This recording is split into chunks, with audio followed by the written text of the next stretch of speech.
We hear a lot of perspectives on the Mankind podcast. Inclusion of a guest is not an endorsement of their views, and the opinions expressed here do not always represent the mission or values of the Mankind Project USA. Hi, this is Judy Chu, and you're listening to the Mankind podcast.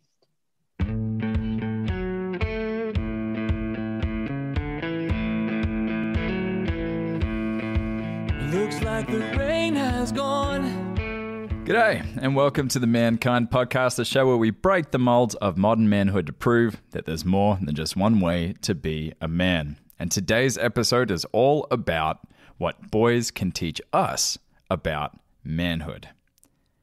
Now, the Mankind Project is a 501c non-profit. We are a men's support group. We exist to make sure that men all over the world feel like they can go somewhere to learn more about themselves, their experiences, and can become better fathers, husbands, brothers, sons, and citizens in the world. My interpretation, of course, every man in the organization will tell you something a little different, but the crux of it is we help men express their emotions and get in touch with the man they see in the mirror. Now, when a man joins a men's group, my role as a facilitator is to basically create a container where he feels like he can ask himself the tough questions, right? This isn't an environment where I'm trying to fix anyone or anyone's trying to fix what's going on. It's just an opportunity for a man to connect with what is going on in his reality. But sometimes the way in which we need to get to the bottom of something isn't to address what is actually happening currently in their life.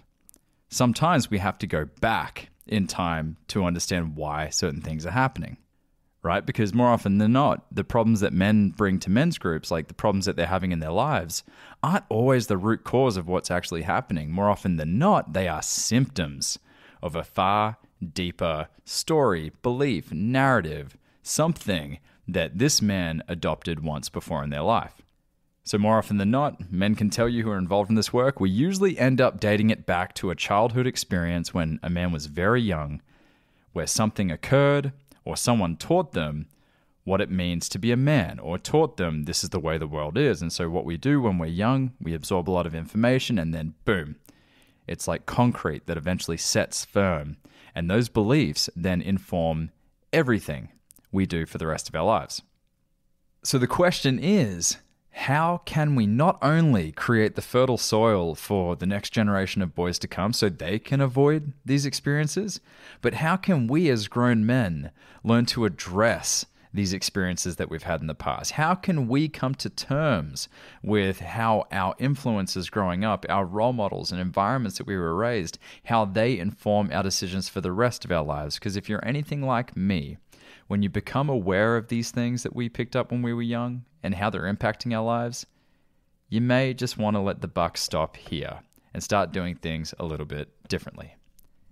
Enter Dr. Judy Chu. Now, Judy is a lecturer in the program in human biology at Stanford University, where she teaches a course on Boys Psychosocial Development. Basically, her work just highlights boys' relational strengths and aims to help foster boys with healthy resistance against societal pressures that can undermine their sense of integrity and get in the way of how they build relationships. Basically, if you've heard the episodes with Mark Green, Tony Porter, Niobe Way, Ashanti Branch, how can we help boys avoid getting stuck in the man box? So whether you're in a position in your life where you are coming to grips and terms with your upbringing and the influences you had growing up, or you want to be in a position to create fertile soil for the next generation of boys so that they have access to a more well-rounded upbringing, I think you're really going to love this episode with Dr. Judy Chu. Enjoy.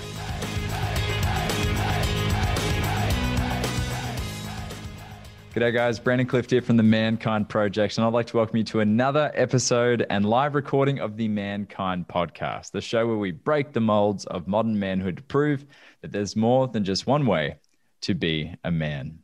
Now, I am very excited to be joined today by Dr. Judy Chu, whose work and research, I believe, holds a lot of insights and keys to how I, as a grown man, can better understand my experience in life. But she does it through an interesting approach, through the eyes, the lens, and the experiences of boys. So I love this idea of looking back so that we can look forward. And Judy, thank you so much for being here. Take a moment to tell us about who you are, your work, what's alive in you, and we'll get underway. Thank you so much, Brandon. It's a pleasure to be here. So my work has looked at boys, specifically at early childhood and adolescence. I teach a course every spring at Stanford University called Boys Psychosocial Development. I am also currently the chair of Movember's Global Men's Health Advisory Committee, which helps to promote mental health awareness and also, prevent suicide in boys and men worldwide. And I have also recently joined the board of directors at Promundo, which works to promote gender equity and to prevent violence. And so those are some of the applications of the work that I do. But today, definitely, I'm excited to share with you some of the things that I learned by studying boys ages 4 to 6 and then 12 to 18. And what I learned, kind of what I refer to as the truth about boys that surprisingly, even though all of us know at some level, don't always get acknowledged and recognized when we talk about boys in general. Yeah.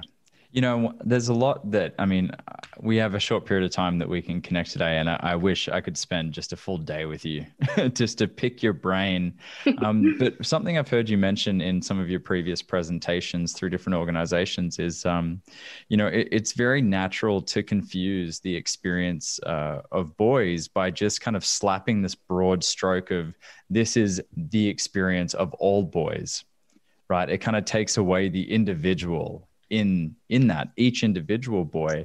Speak to that a little bit of how it's common that we talk about how men can do how boys can overcome this. Helpful, but it doesn't always speak to the individual, does it? No, absolutely. You're absolutely right about that. And that actually applies to all categories when we think about it, right? You can never really make an accurate statement by saying all blank do this or all blank are like this. And I think part of the research approach that I applied during my work, it was called the relational voice-centered approach. And it really, really focuses on getting to know the individual, where they're coming from, where they are in their lives, what their experiences are. And yes, gender is a part of one aspect of their identity, but it certainly isn't, doesn't explain everything that they've experienced in their lives or what their opportunities and options are in life. And so, I guess the dialogue would, the discourse these days would call it an intersectional approach, but it really is just focusing on understanding a person's experiences in their own words, on their own terms, trying to figure out, who they are as they're figuring out who they are and in this process of becoming.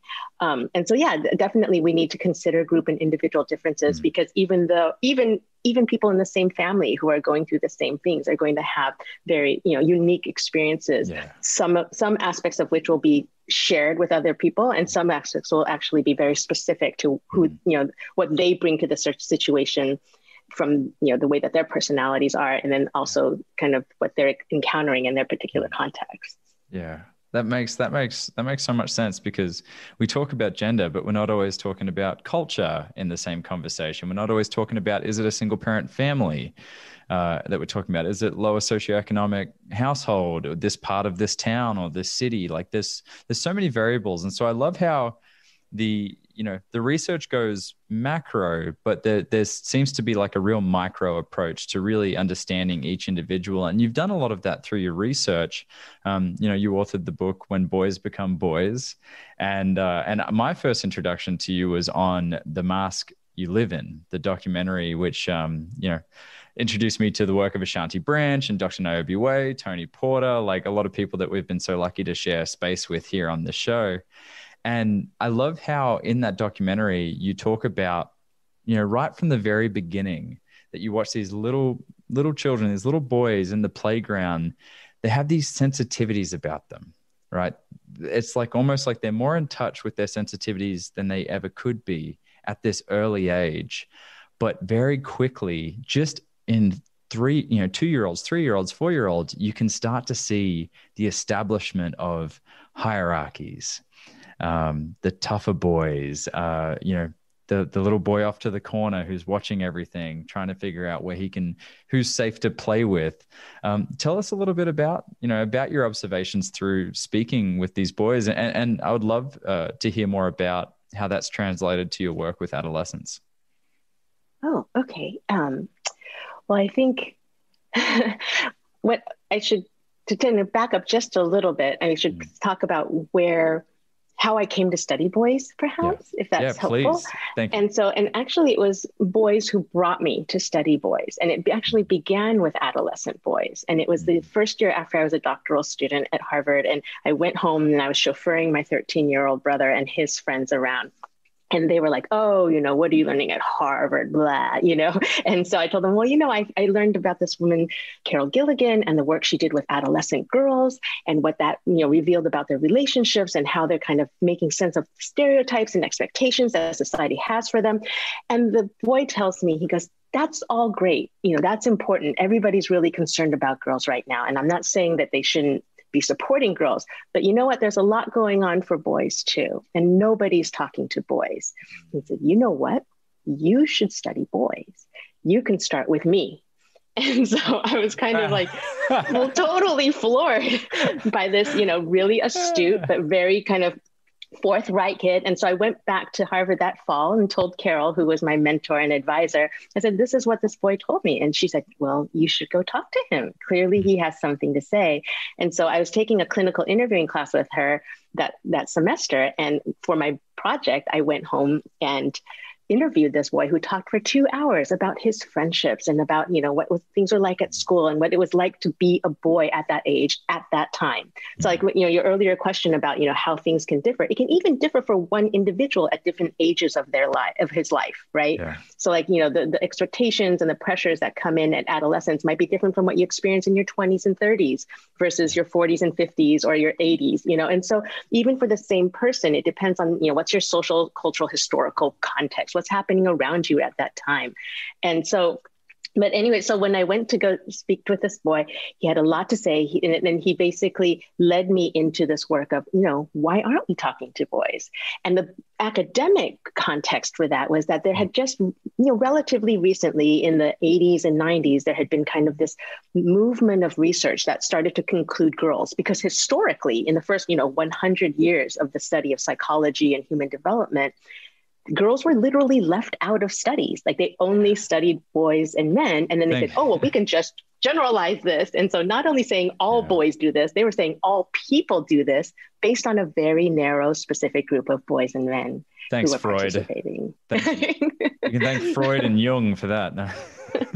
Well, actually, there's really interesting side story about that, because Freud started his career listening to women. But we don't know about that, right? In the late 1800s and the 1890s, he and a man named Breuer, they were listening to these what were called hysterical women, and they basically what society was deeming maladjusted young women who manifested symptoms in their bodies based on psychological struggles, because Victorian culture and kind of this back then stereotypes were even more limited and more constraining. And so these girls, these young women who were speaking out about it, were deemed, oh, she's hysterical, because they weren't able to adapt easily to it. And so what he and Breuer did that was so different and out of the box is they listened to these women. But what he found, and I'll keep this very short because I know it's not the focus, but what Freud found was that in listening to women and really validating what they were telling him, he was risking rejection by, psychology and by this field, the profession that he was trying to establish himself in. And so the way that Carol used to describe it is he came to the edge, like the cutting edge of research, like here's where we're going to learn something new. And he turned his back on it because he found he couldn't stand there alone.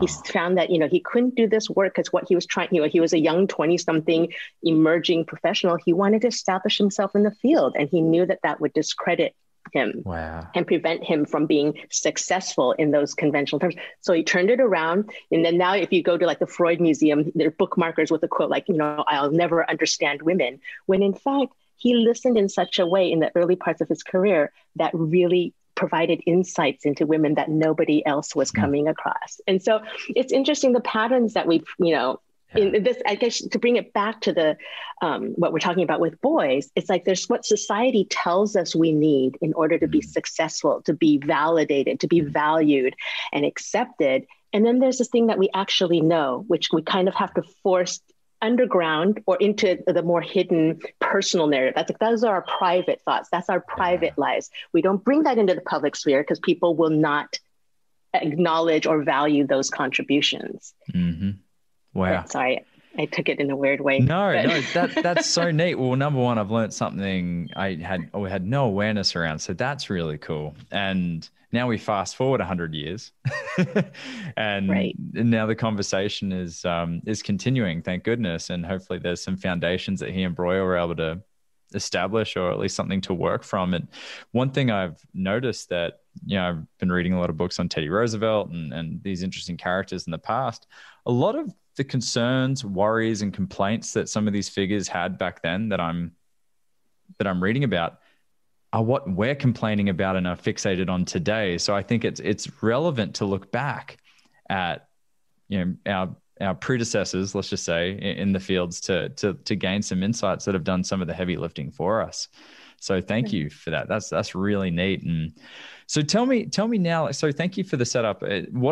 First of all, this young teenager man that was in your car, a friend of your brother's, what a dude. That's a pretty insightful young man. So I thought, what a great seed to plant there. And so tell me how now that relates to you started, observing and spending time with boys. Starting from there, I started to interview adolescent boys. And the reason I started with adolescents was because I was 23 at the time. And I was thinking, I just finished, or I'm finishing adolescence. And so I felt more comfortable with that age group.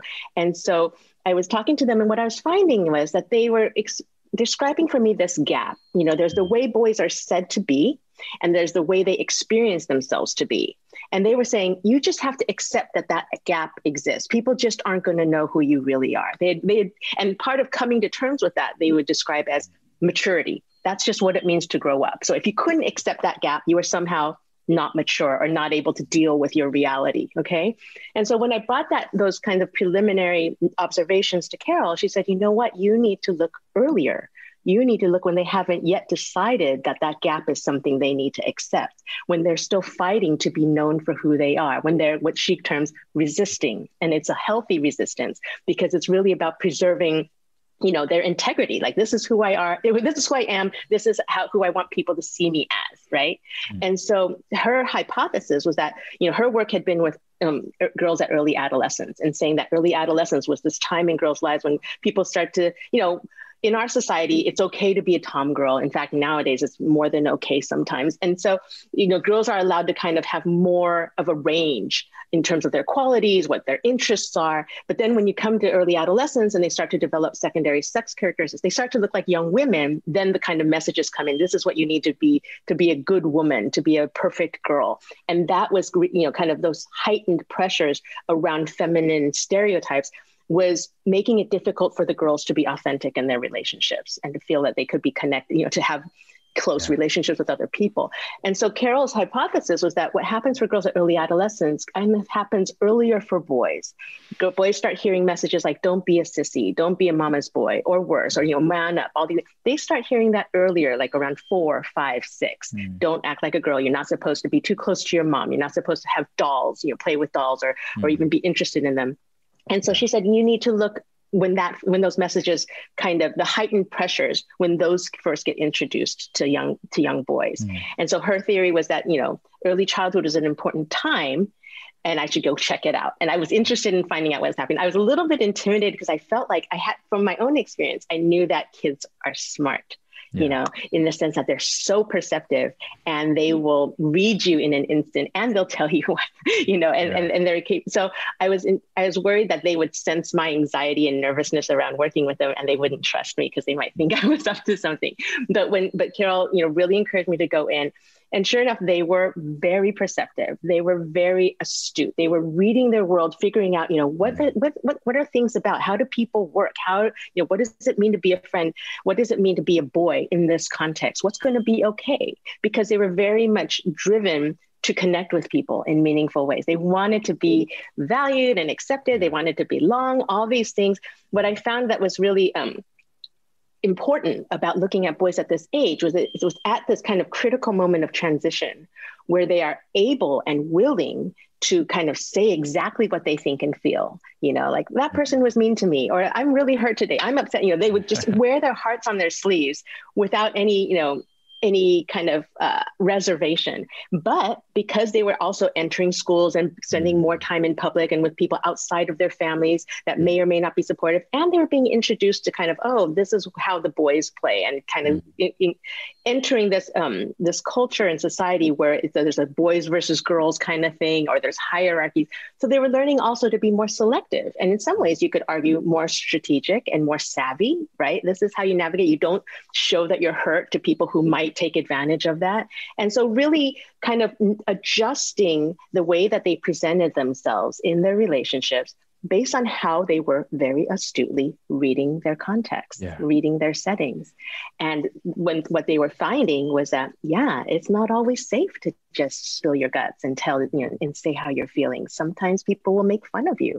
And so they were trying to figure out who am I and how can I be with other people in the settings that I tend to find myself in. Wow. And depending on whether they had someone supporting them and saying, I like you no matter what, it's okay. And sometimes you're not going to be able to show people these things, but you can show them with me, like kind of creating safe spaces in their lives, or safe protective relationships is what we call them in academia. If they didn't have those, then they were much at greater risk for the psychological and social kind of negative consequences that can happen when you're in what's perceived to be a hostile or antagonistic environment, or even just a competitive environment that is characterized as a zero-sum game, where one person's gain necessitates another person's loss. Right. And we know very well that all too often our society tends to create situations that feel like that kind of zero-sum game. And when boys read it, and then when you add on top of that all the gendered messages about boys can never show weakness, they always have to show, act tough, they have to act like they don't need anybody, all those things, that can really make it much more difficult for boys to then connect with other people in the ways that are human, in terms of the capacity and desire for that connection, but in the ways that also are necessary to their ability to thrive and to be healthy and happy. That's amazing. What you just did in 5 minutes was spell out, basically give me the bird's eye view that I need. As you were sharing, I was taken back probably to 3 different instances that I have not thought about since they happened when I was a kid. Times where I felt hurt, times where I was an oppressor, like a power oppressor in the kindergarten. And times where I went to someone who was hurt. And I remember like just these moments, a guy named Anthony, he was being bullied. He was upset, and I went to go help him and see if he was okay. But then I noticed that the bullies came back, and I wanted them to like me. I wanted to be in the cool crowd. And so I backed away and didn't help him. And I remember that moment felt like life or death to me at the time. Like the stakes felt so high.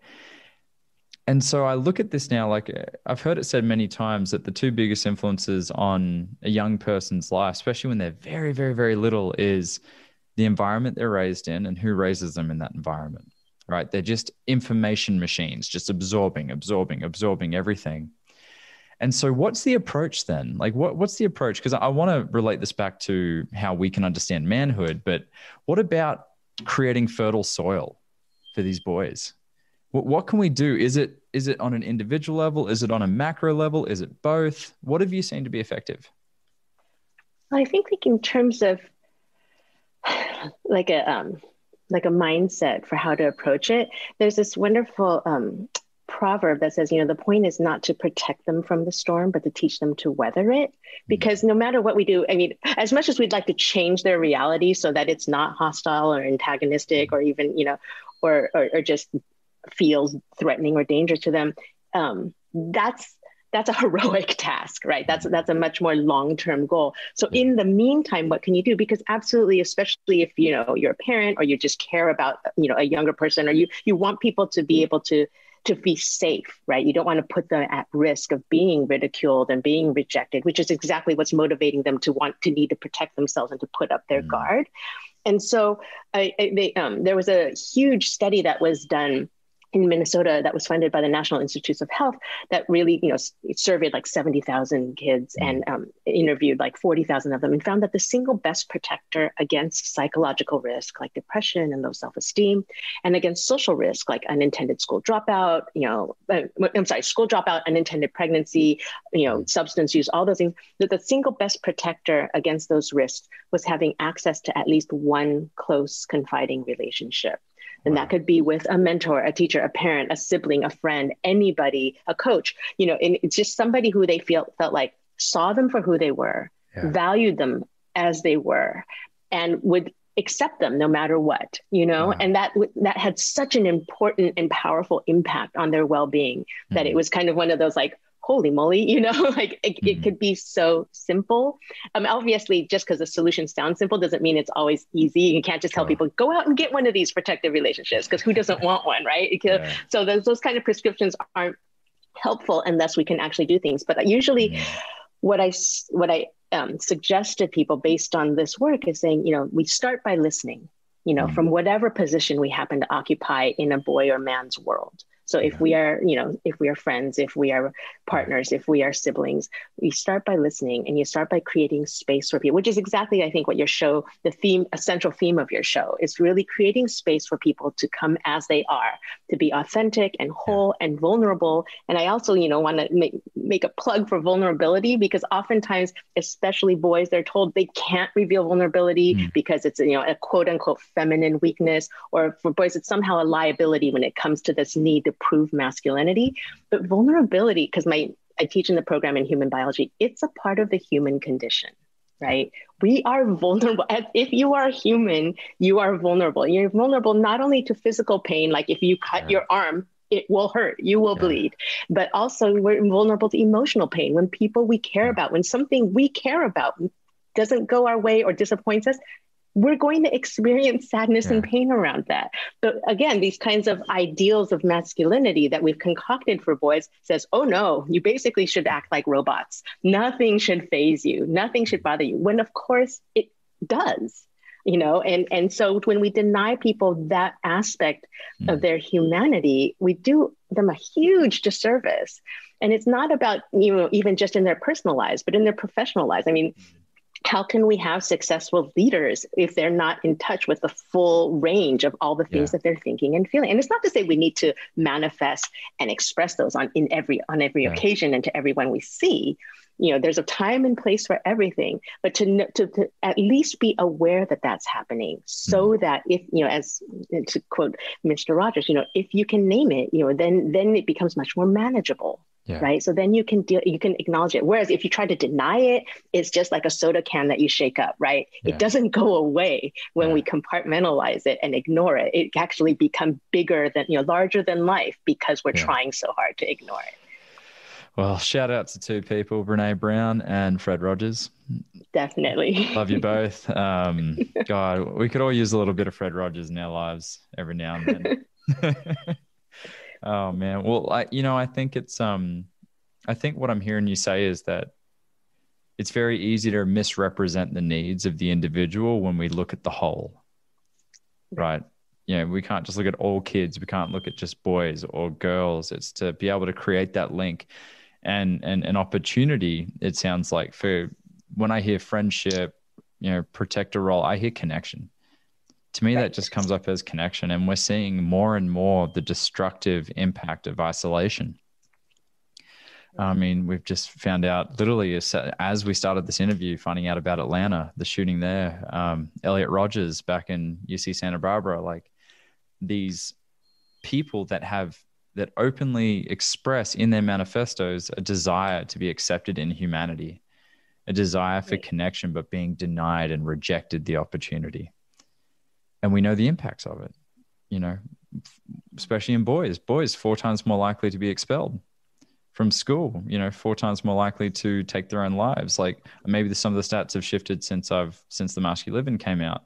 But I do know we've seen spikes ever since the pandemic. We've seen spikes in all of these horrible stats. And so such intricate data, such huge projects, what I'm seeing from the different researchers I've spoken to, keep coming back to connection.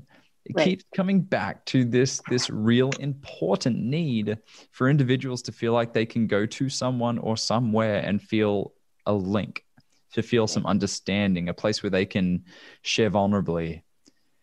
It's like it's been sitting in between my eyes my whole life. And when I finally noticed it, I could pull it out and see it and go, oh my gosh, there you go. Life has only been nothing but more enjoyable ever since I learned the importance of that connection. So what can men today do, and what can we learn from the insights of these little boys?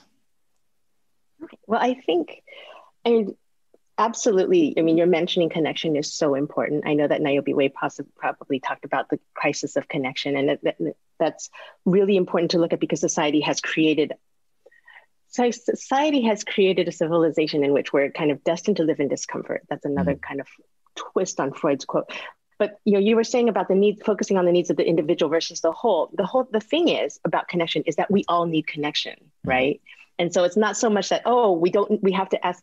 Yes, absolutely. When we are seeing people, we need to see who they are. But one of the things, one of the truths about people, and definitely boys and men are included in that group, is that we all seek connections and resist disconnections. Yeah. So that was one of the three kind of main findings that came out of my work with the younger boys and with the adolescent boys, was that, first of all, that they have these relational capabilities that are often overlooked and underestimated, because society tends to associate those with women and girls. So we expect to see them in women and girls. We nurture it in women and girls. And when boys do it, it's a feminine weakness or a liability, right? And the second thing is that their socialization, boys' gender-specific socialization, moves them away from their relational capabilities for those very reasons, because they have to prove their masculinity by devaluing and denying anything associated with femininity. And so, again, anything to do with emotions, relationships, because we think that's something that women do or girls do, or babies, right? That boys are not supposed to do that if they want to prove that they're real boys or men. But then the third finding, what kind of gives me hope, is that they continue throughout their lives, even though it starts to become less apparent, their relational capabilities, they learn to cover those up. They don't lose them, but they learn to not to show them, right? But throughout their lives, you can see it in adolescents, you can see it in men of all ages, they continue to seek connections and resist disconnections, right? A lot of what boys and men do come back to this primary motivation to connect with others, to be able to identify with others, to be able to relate to other people as men, as boys. And so really, when we look at that, when we start from that assumption that all human beings need relationships in order to be healthy, in order to thrive, and then we look at this trajectory that we place them on, the socialization and what we teach them, that, even the previous models, traditional models of development have said, we move towards becoming more individualistic, becoming separated. You go off to college, you can do it on your own, you can stand on your own, all that kind of language to prove that we don't need anybody. If you come back to the kind of the facts, we all need somebody. Nobody succeeds alone, right? And so, but when we denied to boys and men especially that, access to that resource, which is so crucial to every kind of success that matters, we really do them a disservice.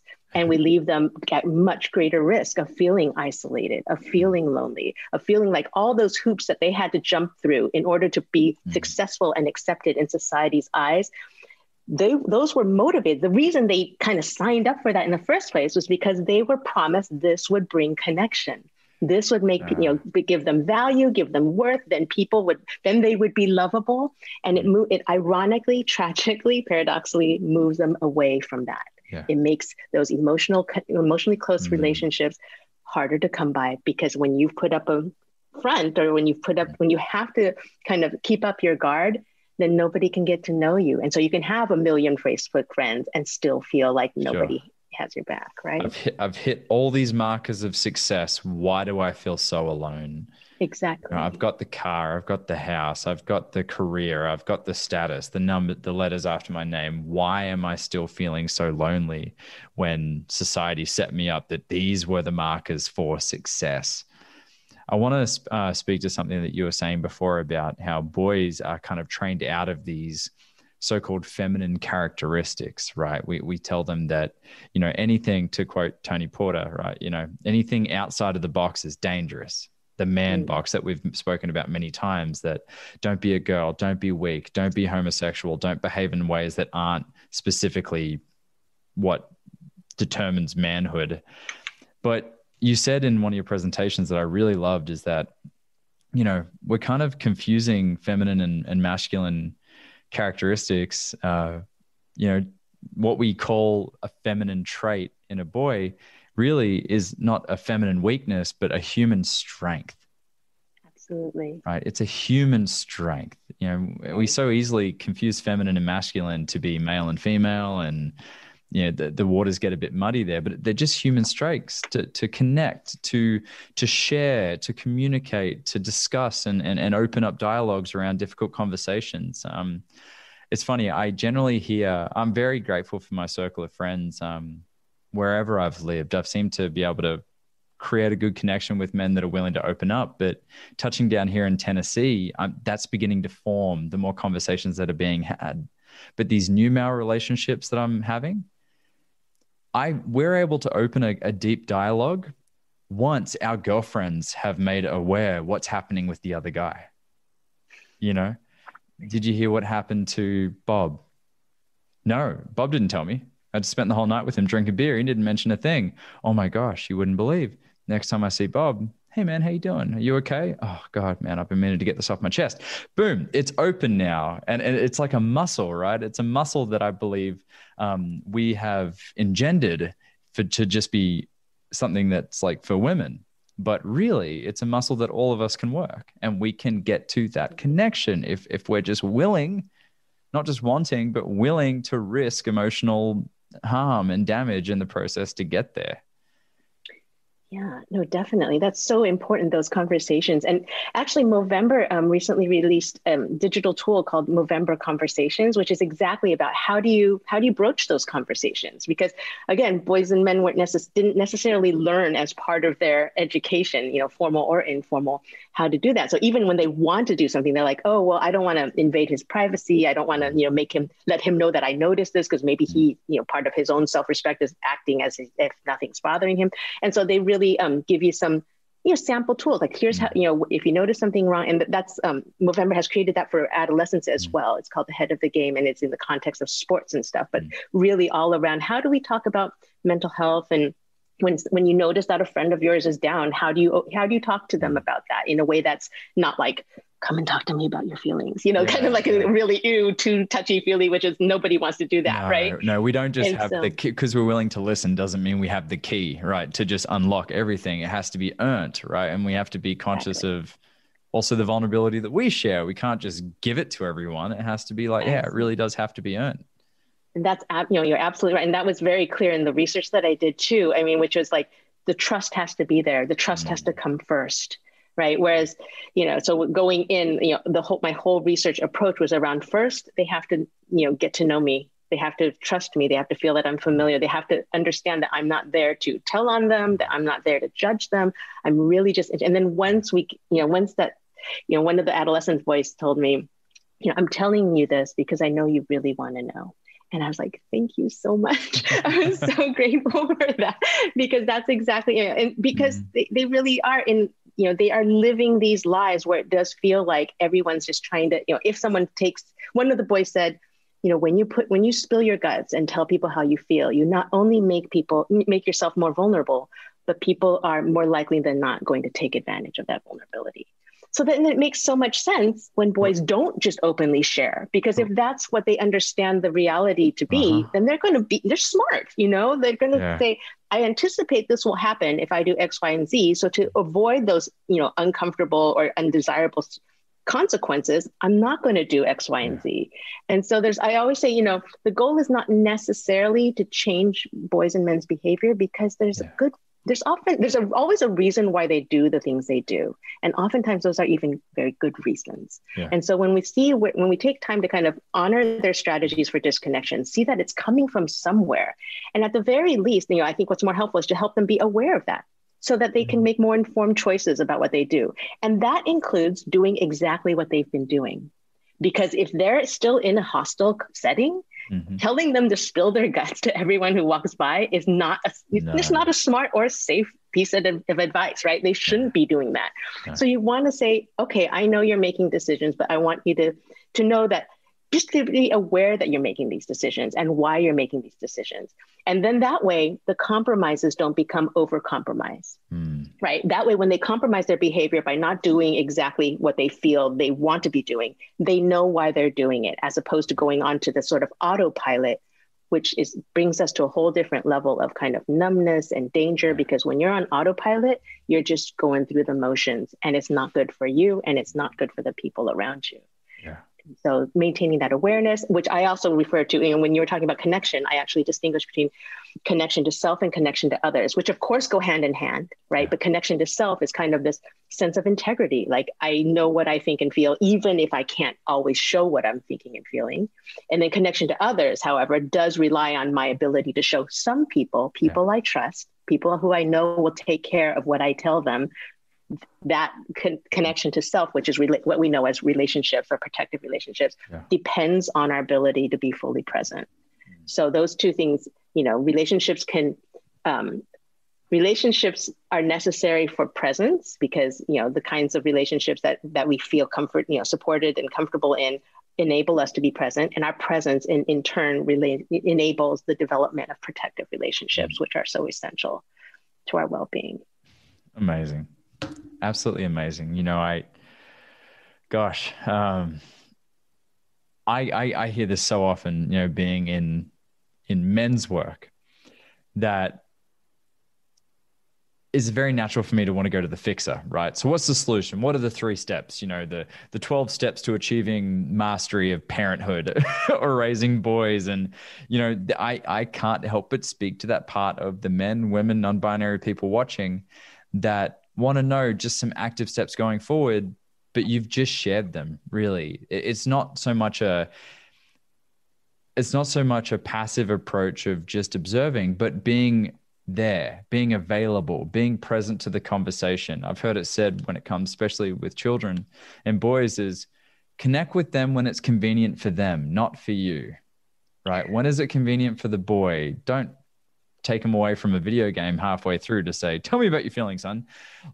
But actually establish kind of a line of communication and dialogue. And I love that you talk about the connection start. It's inwards and outwards. It's a process of both, so that we can be aware and model that change for the boys, because it's all good saying these things, but you probably know this, Judy. These little boys are so intuitive. They might say, you say one thing, but your behaviors are a different thing. You may never say this thing about mum, but I know you're thinking and feeling it.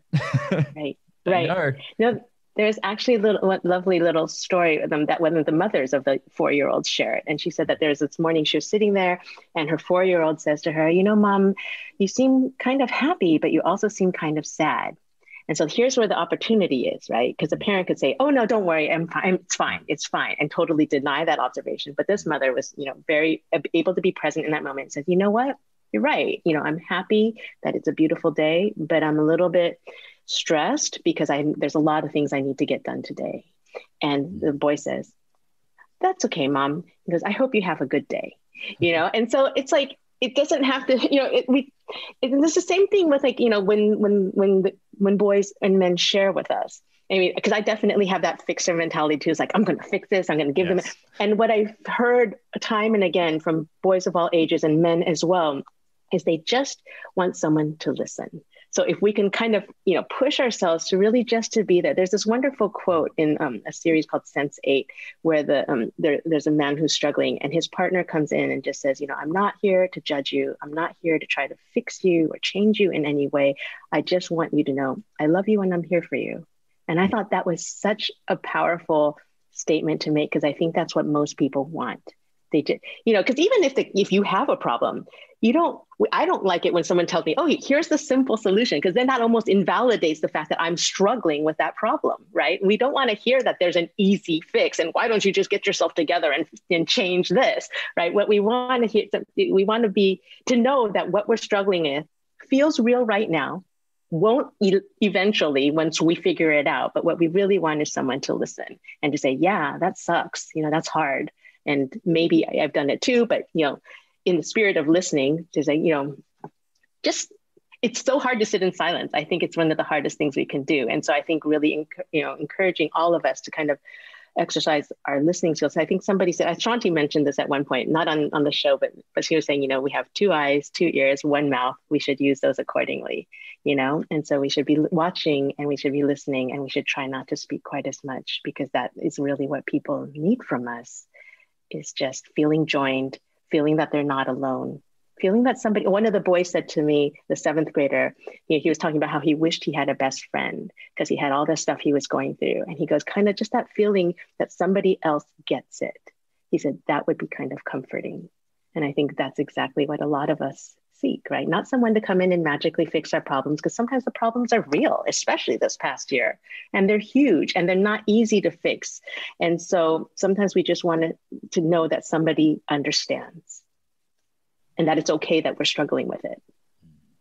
And that it's okay that we're struggling with it. Yeah. It doesn't make us weak. It doesn't make us problematic, because the problem is real and it's a hard problem. Yeah. Yeah. Shout out to all of the men's, women's, non-binary support groups out there in the world that are holding space for people in their individual journeys in life. Can definitely thank my men's group for helping me through the highest highs and the lowest lows, and not by trying to give me solutions. 99% of the time, it was just a chance for me to just blah and let it out and share. So shout out to all of them. Shout out to you, Judy. Oh my gosh, you're amazing.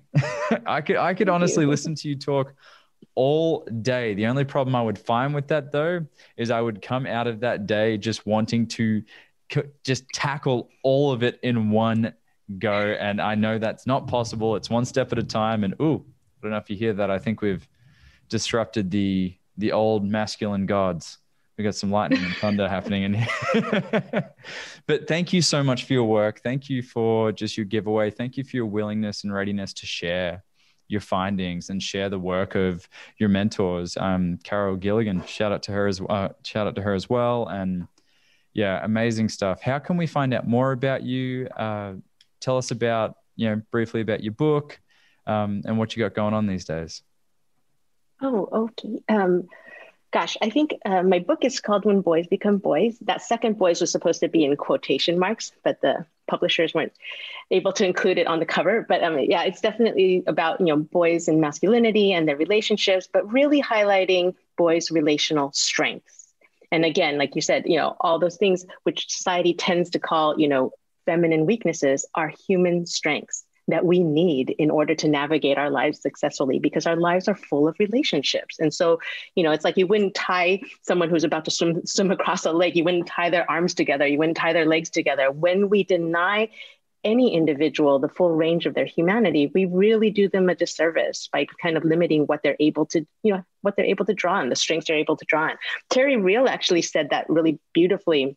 He's a couples therapist, and he does amazing work, especially with men. But he said, when you take the entire range of human qualities and interests and skills, and you divide it in half, and you say, this half is masculine, that half is feminine, and only boys and men can be masculine, and only girls and women can be feminine, then everyone loses.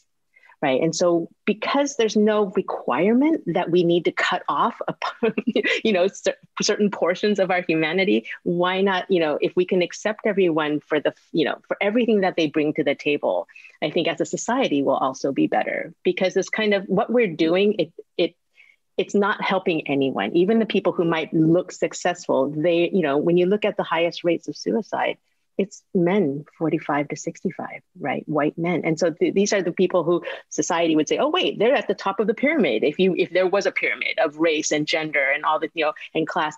And so you got to really look at is anyone really winning in this scheme? Because it really doesn't, obviously this kind of hierarchy where all men are valued over all women and some men are valued over other men. I mean, obviously the people at the quote unquote bottom, the subordinated, will look, are obviously being harmed by it, but the people who appear to be at the top are also suffering. And so really we need to question the system, because the tendency has been to say, oh, well, if this person has a problem with it, then they're failing.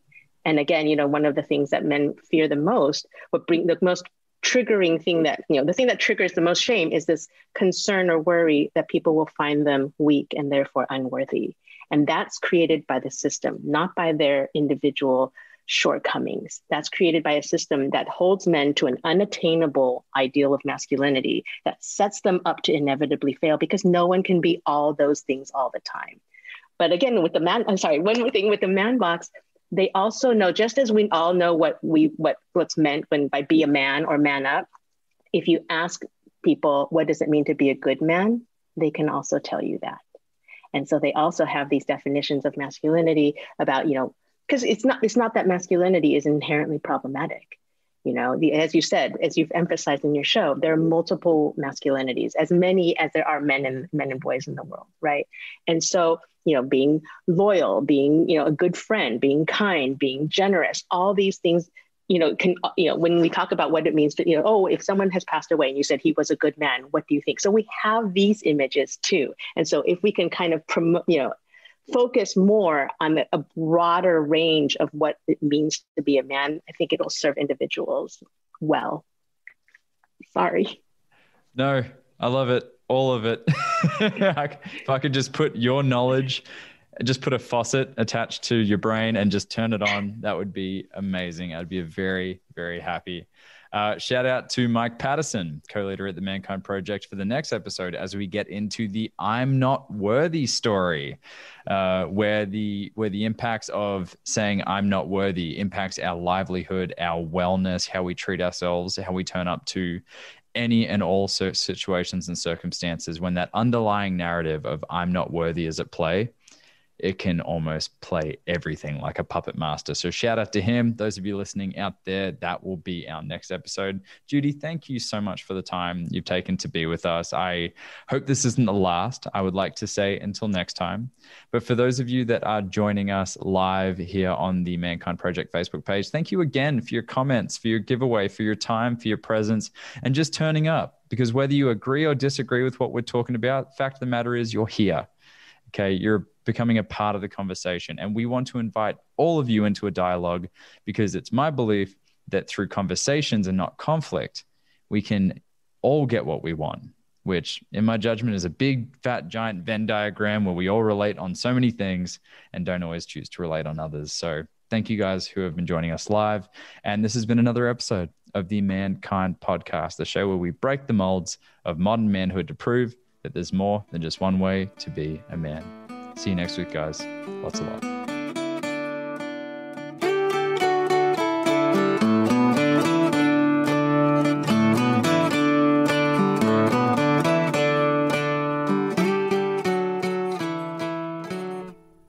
Well, there you have it. Another awesome discussion with another incredible guest, Dr. Judy Chu. Thank you so much for your time. I just feel like being in this space and in this environment, I can only hope that surrounding myself with these incredible researchers and intellects, that my intellect shall grow.